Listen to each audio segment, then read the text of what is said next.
अस्सलाम वालेकुम, मैं हूं मासूल और आप देख रहे हैं कि प्रॉफिकर कुछ देर में जो है वो S&P 500 ई-मिनी फ्यूचर्स जो है वो ओपन हो जाएगा। तो बिटकॉइन की मूवमेंट जो है वो आप कुछ देर बाद जो है वो फ़ील आउट कर सकेंगे कि बिटकॉइन किस जानिब जा रहा है। उससे पहले कुछ अहम खबरों को जो आपके साथ डिस्कस करें। अगर आप सिर्फ ट्विटर पे जाके चाइना कोविड लिखें तो कोविड के वजह से चाइना में जो है डिफरेंट खबरें जो आ रही हैं जिसमें लोगों का प्रोटेस्ट करना और लॉकडाउन को जो है वो लॉकडाउन के अगेंस्ट जो है वो प्रोटेस्ट करना कि हम लॉकडाउन को जो है वो नहीं मानेंगे और एक तरह की बगावत की सिचुएशन जो है वो नज़र आ रही है लोगों की तरफ से। जो लॉकडाउन की रिस्ट्रिक्शंस है उसको जो है वो लोग फॉलो अप नहीं कर रहे, इस किस्म की चीज़ें जो है वो ये स्प्रेड आउट हो रही हैं। ज़ाहिर-सी बात है लेकिन जो ग्लोबल टाइम्स चाइना के वहाँ से आप एक्चुअल जो है वो न्यूज़ हासिल कर सकते हैं कि एक्चुअली चाइना की क्या रिप्रेजेंटेशन है इन तमाम हवालों से। लेकिन कहीं न कहीं ये तमाम चीज़ें जब इस तरीके से फ्लोट आउट होती हैं, भले ही सच्ची हों या ये गलत हों, लेकिन उसका मार्केट में गलत इम्पैक्ट आता है। अगर चाइना की मार्केट क्रैश करती है तो कहीं न कहीं यूएसए की मार्केट को थोड़ा बहुत जो है वो गेन मिलता है, लेकिन ओवरऑल अगर लार्जर टाइम फ्रेम में ये तमाम चीज़ें होती हैं, तो हमें जो है वो यूएसए मार्केट भी जो नीचे जाती हुई नज़र आएगी। सेम उसी तरीके से जैसे मार्च और मई के दौरान जो है वो हुआ था ये, क्योंकि जब चाइना में लॉकडाउन लगा था तो ये उम्मीद थी कि इन मंथ्स के एंड में लॉकडाउन ओपन हो जाएगा, जिसके बाद हमने मार्केट में थोड़ी बहुत रिलीफ रैली देखी थी, जो उसी पे एक रिपोर्ट के बाद भी थोड़ा बहुत रिलीफ हुआ था। उस दौरान फिर जून के बाद जो है वो जुलाई में दोबारा में नेक्स्ट रिलीफ रैली जो है वो नज़र आई थी। इन तमाम चीज़ों को थोड़ा-सा इस तरीके से देखा ऑल्दो कि जो चाइना की मार्केट ओपन होने वाली रिलीफ थी वो इतनी बड़ी नहीं हुई थी। यहाँ पर अगर हम देख लें तो इसको थोड़ा देख लें बिटकॉइन पावर लॉ कॉरिडोर के तहत या बिटकॉइन रिग्रेशन लाइन, ये बिटकॉइन की वैल्यू का लॉग लेते हैं तो इस तरीके से जो बिटकॉइन की शेप बन जाती है जब से बिटकॉइन बना उस दौरान तक। ठीक है, अब इसको थोड़ा-सा और ले लें, इस रेंज तक ले जाएँ, तो इन तमाम चीज़ों को 3 हिस्सों में डिवाइड कर रहे हैं, early adoption, good bye tourist और हाइपर बिटकॉइनाइज़ेशन। अब ये गुड बाय टूरिज़्म में कुछ इस तरीके का होता है, एक साइडवेज़ मूवमेंट जो बिटकॉइन लेता है। साइडवेज़ मूवमेंट कुछ इस तरीके से होती है कि बिटकॉइन का हायर जो है वो इस रेंज से जो लाइन आ रही है, इस रेंज तक जो बिटकॉइन अपना हायर जो कंसिडरेबल बनाती है। फिर जब ये दोबारा से हाइपर बिटकॉइनाइज़ेशन स्टार्ट हो जाती है तो फिर ये हो जाता है। सेम इसको फ़ॉलो अप कर सकती है बिटकॉइन हाल्विंग तक जो है वो कर सकती है या यूएसए में क्रिप्टो की रेगुलेशन तक, उसके बाद तमाम चीज़ें उसी तरीके से रहेंगी। ऑल्दो कि बिटकॉइन का जो डिसेंट्रलाइज़ सिस्टम है, जो ओपन वॉलेट वगैरह है, डिसेंट्रलाइज़ वॉलेट्स हैं, जो एक्चुअल बिटकॉइन है, उन तमाम चीज़ों में अगर लोगों का दोबारा से इंटरेस्ट बहाल होता है और डिसेंट्रलाइज़ सिस्टम दोबारा से स्ट्रॉन्ग होता है, तो तमाम चीज़ें हमें जो है वो काफ़ी ज़्यादा इम्पोर्टेंट रोल क्रिएट करती हुई नज़र आएँगी। बिटकॉइन में काफ़ी ज़्यादा गेन जो है वो हमें नज़र आएगा। अब थोड़ा-सा देख लें ज़रा क्रिप्टो के मल्टीपल प्रोजेक्ट्स लिक्विडेट हो रहे हैं, ख़त्म हो रहे हैं। थोड़ा-सा यूएसए बैंक्स को भी देख लें तो जेपी मॉर्गन टॉप पे नज़र आते हैं हमें लेवरेज के साथ, ठीक है। अब इसको थोड़ा-सा इस तरीके से समझ लीजिए, जब मार्केट में प्राइस ऊपर जाता है, मार्केट ऊपर जाती है तो वो एक्चुअल प्राइस में तो वो लेवरेज प्राइस होते हैं, यानी कि 10x 20x के जो वो प्राइसेज़ शो हो रहे होते हैं, लेकिन मार्केट में पीछे जो है वो उतना कैपिटल नहीं होता। इसकी मिसाल मैं आपको इस तरीके से समझाऊँ कि समझें कि एक आप खेत का विज़िट करने गए, ठीक है? खेत में फल आएँगे या सब्ज़ी आएगी या फिर जो है वो कोई फसल आएगी या अनाज आएगा। सपोज़ कर लें आप कोई गंदम के खेत में गए। अब गंदम उगेगी वहाँ पर, गंदम की आपने फसल देखकर जो है वो ये प्राइस एक्सेप्ट कर ली कि गंदम की जो फसल देखकर आपने किसान को बोला कि मैं 10 लाख रुपए तुम्हें दूँगा इस पूरे खेत के। अब जब गंदम की फसल आती है तो तकरीबन जो है वो फसल की जो वर्थ होती है वो 2 लाख होती है। आपने पहले ही जो है वो 10 लाख उसको दे दिए होते हैं, लेकिन आपको जो 2 लाख की गंदम मिलती है तो आपको ज़ाहिर-सी बात है 10 लाख का जो है वो नुकसान हो जाता है, 8 लाख का जो है वो आपको नुकसान हो जाता है। तो कुछ इसी तरीके से मार्केट जो है वो बिहेव आउट करती है कि पहले ही इतना ज़्यादा जो उसकी हाइप क्रिएट हो चुकी है, इतना ज़्यादा लेवरेज ऐड हो चुका होता है और जब उसकी एक्चुअल प्राइस या एक्चुअल वर्थ पे करने का टाइम आता है तो उस दौरान जो है वो काफ़ी ज़्यादा जो है वो लॉस होता है। इसी तरीके से आप इसको इस तरीके से ले लें, आप एक खेत में गए और आपने जो कहा कि मैं जो है वो उसके 10 लाख रुपए दूँगा खेत के, लेकिन जो फसल आती है वो 20 लाख रुपए की फसल आ जाती है और आप किसान को 10 लाख रुपए देते और 20 लाख रुपए की फसल जो है ले जाते हैं। लेकिन ओवरऑल अगर आप किसान का लॉस देखें, तो किसान 20 लाख की फसल पे जो है वो 10 लाख के लॉस में है। तो इस तरीके से तमाम पोज़ीशंस जो है वो मेंटेन होती हैं और मार्केट ऊपर जाती है, लेकिन जब रियल अमाउंट पे करने का वक़्त आता है, तो पीछे जो है वो उतना पैसा ही नहीं होता कि उस अमाउंट को जो है वो पे किया जा सके। तो उसके बाद जो है वो मार्केट क्रैश करती है, जो एस एंड पी 500 इंडेक्स के क्रैश है उसको मैं आपके साथ रिप्रेज़ेंट कर रहा हूँ, पर उसके साथ तमाम चीज़ें जो है वो एक के बाद एक करके गिरती भी जाती हैं। The mainstream media coverage of SPC and FTX is disgusting. अब ज़ाहिर-सी बात है कि मेनस्ट्रीम मीडिया जो है एफटीएक्स और एसपीएफ को इसलिए ज़्यादा फ़ेवर कर रहा है क्योंकि ज़ाहिर-सी बात है इनका अच्छा खासा कनेक्शन जो है वो यूएसए की जो करंट गवर्नमेंट है बाइडेन की उसके साथ जो है वो कहीं न कहीं ये लिंक्ड है, जिसको जो रियल क्यूरियोसिटी ने जो रेज़ किया था, उनके रेफ़रेंस से जो हम इस चीज़ को आपके साथ जो है शेयर आउट कर रहे हैं। अब थोड़ा-सा देख लें, FTX was likely mafia bit boy crypto, इन्होंने पहले भी जो काफ़ी सारी चीज़ों को मल्टीपल टाइम जो शेयर की आवाज़ उठाई है।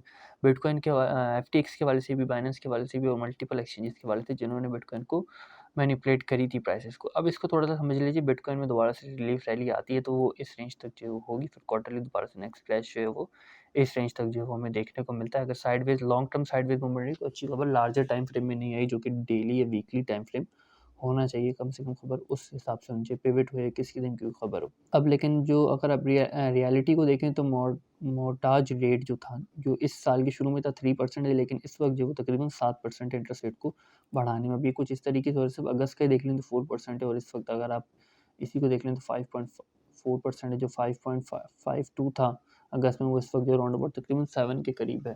तो ऐसी बात है, मोर्टाज रेट इस तरीके से जो क्रीप अप कर रहा है, बढ़ रहा है इतनी तेज़ी से, और इंटरेस्ट रेट के बढ़ने के साथ तो ज़ाहिर सी बात है इंटरेस्ट रेट बढ़ता है, फिर तमाम चीज़ें आहिस्ता-आहिस्ता स्लोली जो तमाम चीज़ों की प्राइसेस, तमाम चीज़ों के रेट्स बढ़ते हैं, और इन्फ्लेशन कम होने के बजाय जो इन्फ्लेशन और ज़्यादा बढ़ती है, और फिर रिसेशन की जानिब तमाम चीज़ें जाती हैं। Mortgage rate to head higher again. अब ज़ाहिर कुछ दिनों बाद आपको ये तमाम चीज़ें सुनने को मिलेंगी, लेकिन ज़ाहिर सी बात है अगर ये ऐसा भले ना हो, कोई इसका इम्पैक्ट ना हो, लेकिन ज़ाहिर सी बात है मैंने आपके साथ शेयर किया और 10 लोग आपके साथ और ज़्यादा इसको शेयर करेंगे, तो कहीं न कहीं आपके दिमाग में फ़ियर आएगा कि नहीं यार अभी नहीं खरीदता हूँ, मार्केट गिरेगी बाद में खरीदूँगा। तो बायर में एक कॉन्फिडेंस आ जाता है कि अभी ना खरीदो। जब बायर ही नहीं होगा तो ज़ाहिर-सी बात है कि कहीं न कहीं मार्केट जो है वो कोलैप्स करती है। अब देख लें थोड़ा-सा crypto exchange Binance delist serum trading pair एम। अब एसआरएम जो बाइनेंस पेयर में है वो आप थोड़ा जो है वो मोहतात हो जाएँ। 28 नवंबर को जो है ये आज ही के दिन में जो है ये रिमूव आउट हो जाएगा। एसआरएम बीएनबी, एसआरएम बीटीसी और एसआरएम यूएसडीटी को आप देख लीजिएगा। नेक्स्ट हमें मल्टीपल खबरें हैं जो, लेकिन ज़्यादातर जो है वो बाइनेंस एफटीएक्स के हवाले से हैं, कुछ इस किस्म की एक्स्ट्रा नहीं है। लेकिन major Canadian crypto exchange consequences says client data breach.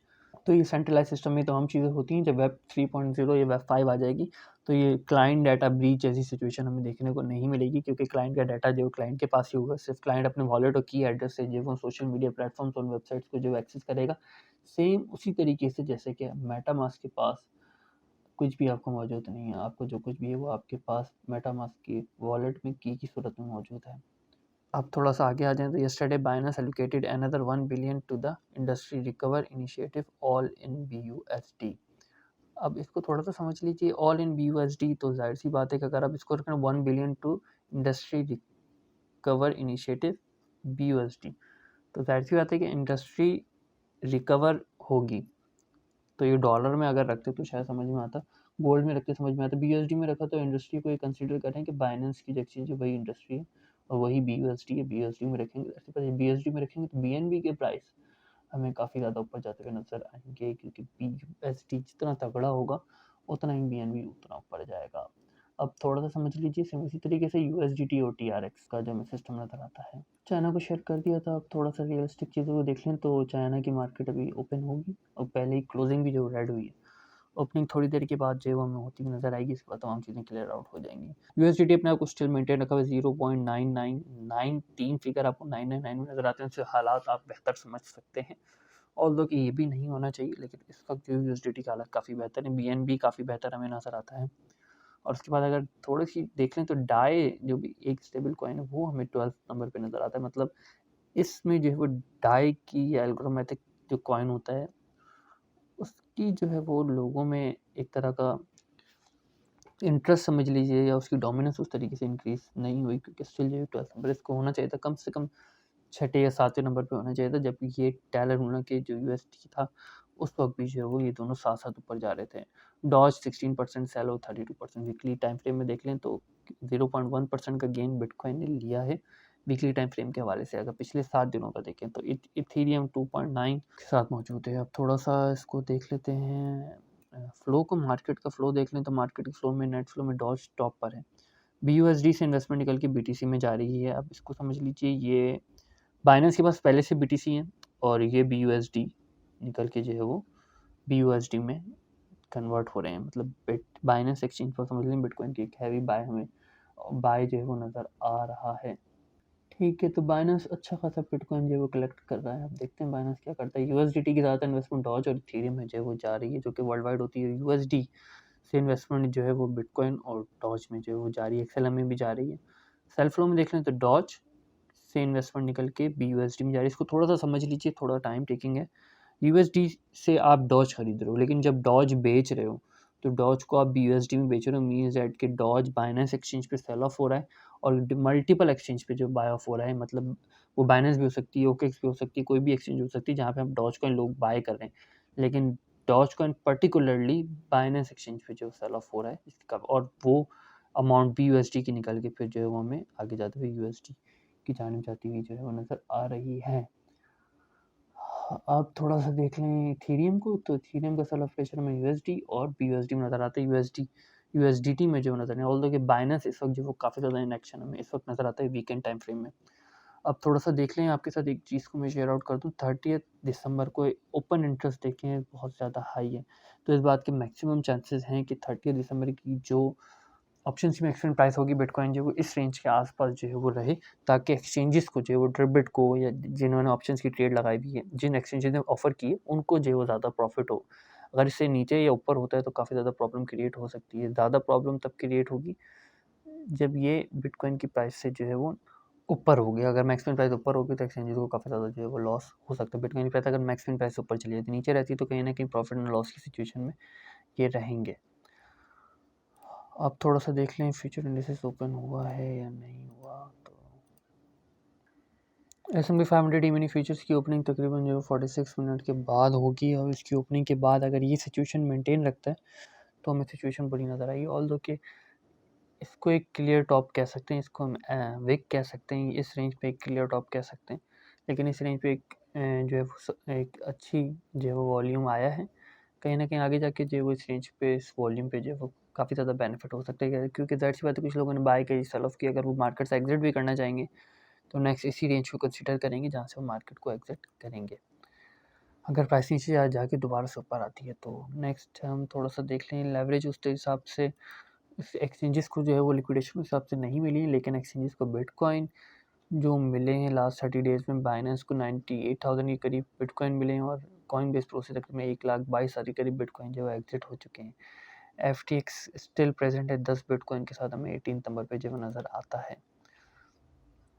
अब एक वही साइडवेज मूवमेंट है, और ये साइडवेज मूवमेंट हमें 9 नवंबर से जो है वो चलती हुई नज़र आ रही है। सेम सिचुएशन अगर आप देखें, ये लार्जर टाइम फ्रेम है और ये शॉर्टर टाइम फ्रेम में इसको फॉलो अप करिए। अब यहाँ पर अगर हम देखें तो ये सिचुएशन तकरीबन 15 सितंबर से लेके 23-24 अक्टूबर तक जो ये सिचुएशन फॉलो अप हुई थी, जो कि साइडवेज मूवमेंट है। तो बिटकॉइन की जो करंट सिचुएशन वो कुछ इसी तरीके से आने वाले वक्त में नज़र आ रही है। कॉल द साइडवेज मूवमेंट लेगा, फिर साइडवेज मूवमेंट में कुछ इस तरीके से होता है कि मूविंग एवरेजेस भी जो साइडवेज हो जाते हैं, और जो 200 डेली का मूविंग एवरेज होगा वो भी जो है वो नीचे तेज़ी से आता है। फिर मार्केट के पास ऑप्शन होता है कि 200 मूविंग एवरेज तक जो जाके दोबारा से करेक्शन ले, जैसा कि आप यहाँ पे देख सकते हैं 100 एक्सपोनेंशियल मूविंग एवरेज से जो करेक्शन ली, फिर यहाँ पे 100 मूविंग एक्सपोनेंशियल मूविंग एवरेज से करेक्शन ली। कुछ इस तरीके से मार्केट काफ़ी टाइम तक साइडवेज मूवमेंट रही, और आप देख सकते हैं 100 मूविंग एवरेज तेज़ी से नीचे आया, फिर मार्केट 100 एक्सपोनेंशियल मूविंग एवरेज तक गई, वहाँ से करेक्शन लेके दोबारा से नीचे आ गई। लेकिन अगर हम थोड़ा सा देख लें सेलिंग और बाइंग प्रेशर तकरीबन हमें इक्वल नज़र आता है, और ना बायर्स के पास कोई कॉन्फिडेंस है ना सेलर के पास कोई कॉन्फिडेंस है। बिटकॉइन की प्राइस इतना ज़्यादा डिस्काउंट में होने के बावजूद भी जो बायर को स्टिल कॉन्फिडेंस नहीं मिल रहा, तो मीन्स डैट के का मार्केट में काफ़ी सारी चीज़ें जो है वो फ्लक्चुएटेड चल रही हैं। वॉल्यूम को देखें तो वॉल्यूम सिमिलर है, कुछ खासा डिफरेंस जो है वॉल्यूम में नज़र नहीं आता। एक्चुअली बेहतर है अगर हम प्रीवियस डेज से देखें, सिचुएशन वही है कि 300 एक्सपोनेंशियल मूविंग एवरेज की टॉप तक तो स्टिल बिटकॉइन को जाना चाहिए था, जो कि रेंज बनती है तकरीबन 17,800 की। बिटकॉइन उस रेंज तक भी जो वो नहीं गया। वीकली कैंडल की क्लोजिंग पे जो वो फ्लक्चुएशन नज़र आएगी, जिसके चांसेस काफ़ी ज़्यादा हैं। अब थोड़ा सा देख लेते हैं कि लोग एक्चुअली बिटकॉइन को जो है किस रेंज पे देख रहे हैं, फाइंड आउट कर रहे हैं। वहाँ से जो है हमें काफ़ी सारी चीज़ें क्लियर हो जाएंगी कि लोग जो है बिटकॉइन की बाइंग और सेलिंग अपॉर्चुनिटी जो है किस रेंज पे देख रहे हैं मल्टीपल एक्सचेंज पे। तो यहाँ पर अगर हम देखें तो स्टिल 12,000 पे जो मल्टीपल ऑर्डर्स है, जो कि तकरीबन 7,000 8,000 के करीब बिटकॉइन के बाइंग ऑर्डर थे, वो कम होके जो है वो हमें इस वक्त इस रेंज में तकरीबन 12,000 की रेंज पे 3,000 के करीब बिटकॉइन के बाइंग ऑर्डर नज़र आते हैं। तो 16,000 के बाद अगर नीचे आता है तो स्टिल 12,000 पे जो मल्टीपल ऑर्डर्स हमें मौजूद नज़र आते हैं। और बिटकॉइन के सेलिंग प्रेशर देखें तो सेलिंग प्रेशर में सिर्फ जो है वो 18,000 तक में नज़र आता है, और मल्टीपल ऑर्डर्स देखें तो 1,000 से मिनट के लोगों ने ऑर्डर लगाए, मगर चला गया तो सेल ऑफ हो गया।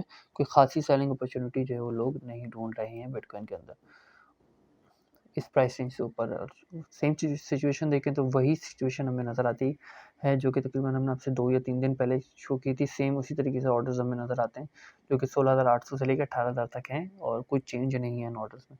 बाइंग ऑर्डर में चेंज आ रहा है, बाइंग ऑर्डर में इस तरह की सिचुएशन बनती हुई नज़र आ रही थी, लेकिन दोबारा से जो वो 3 ऑर्डर हमें नज़र आते हैं 15,380 80 का भी एक सपोर्ट बिटकॉइन को मिल सकती है इस रेंज से अगर नीचे जाता है तो। अब देखते हैं कि मार्केट जो है वो S&P 500 ई-मिनी फ्यूचर्स तकरीबन 47 मिनट के बाद जो है वो ओपन हो जाएगा और उसके बाद जो है वो सिचुएशन क्लियर हो जाएगी। लेकिन बिटकॉइन ने खासा कोई गेन नहीं किया है, तो यही है कि मार्केट जो है वो ऊपर जाने के चांसेस मार्केट के जो है वो काफ़ी ज़्यादा कम है with respect to the weekend की परफॉर्मेंस के साथ, क्योंकि बिटकॉइन की क्लोजिंग CME की देखें तो 16,280 पे हुई और बिटकॉइन की जो इस वक्त प्राइस है वो 16,588 है। तो मीन्स दैट कि कोई अगर मार्केट ओपन होगी तो कोई बड़े गैप के साथ ओपन नहीं होगी और छोटा-मोटा गैप जो है मार्केट उसी दिन ही फिल अप कर लेती है। फिर वक्त के लिए इतना ही। इस फकीर को अपनी दुआ में याद रखिएगा। खुदा हाफ़िज़। फिर फ़ी अमान अल्लाह।